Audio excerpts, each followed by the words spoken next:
Hello மக்களே, நான் தான் நான் பேசுகிறேன். நான் பார்த்தீங்கன்னா ரொம்ப நாளாகவே ஹைதராபாத் ஸ்டைல் பிரியாணி சாப்பிட்ணும் அப்படின்னு சொல்லி நினச்சிட்டு இருந்தேன். சரி ஓகேன்ட்டு நான் பார்த்தீங்கன்னா எங்கே கிளம்பி வந்திருக்கேன்னா மவுண்ட் ரோட்டில் இருக்கிற நவாப் சங்கம் ஹோட்டலுக்கு தாங்க வந்திருக்கோம். ஸோ உள்ளே போய் உட்காந்தோடனே ஆம்பியன்ஸ்லாம் பார்த்தீங்கன்னா சும்மா பக்காவாக நீட்டாக வச்சுருந்தாங்க. ஸோ ஃபஸ்ட்டாக பார்த்தீங்கன்னா அவங்க கடை ஸ்பெஷலான அந்த ஹைதராபாதி சிக்கன் பிரியாணி தாங்க ஆர்டர் பண்ணியிருந்தேன். ஸோ அதில் பார்த்தீங்கன்னா 2 பீஸ் அதுவும் இல்லாமல் முட்டைலாம் வச்சு தந்துருந்தாங்க. சும்மா டேஸ்ட்டு அல்டிமேட்டாக இருந்தது. ஸோ பாப்பா பார்த்தீங்கன்னா ஒரு வாய் சாப்பிட்டு செம்ம ஜாலியாகிடுச்சு. ஸோ அதுக்கப்புறம்லாம் பார்த்தீங்கன்னா நாங்கள் அல்ஃபாம் சிக்கன் வாங்கியிருந்தோம். அதை பார்த்தீங்கன்னா நம்ம அண்ணனுங்க எப்படி சாப்பிட்றாங்க பாருங்கள்.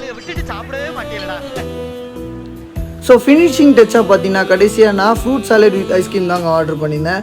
அதுவும் பார்த்தீங்கன்னா டேஸ்ட் வைஸ் சூப்பராக இருந்தது. ஸோ நீங்கள் ஹைதராபாத் ஸ்டைல் பிரியாணி சாப்பிட்ணுன்னு நினச்சிங்கன்னா கண்டிப்பாக அந்த ஸ்பாட்லேருந்து ட்ரை பண்ணி பாருங்கள். அப்புறம் கடைசியாக நம்ம அண்ணனை பார்த்தீங்கன்னா பில் பே பண்ணி விட்டோம். அவரு பார்த்தீங்கன்னா செம்ம கானில் பே பண்ணிட்டு இருக்காங்க, நீங்களே பார்க்கலாம். இவன் வேற என்னை ரொம்ப டார்ச்சர் பண்றான்டா. நான் ப்ரோ ஒரு அளவுக்கு தான் ப்ரோ, எல்லாமே சும்மாலாம் நோண்ட கூடாது ப்ரோ. நான் யாருக்கு என்ன த்ரோ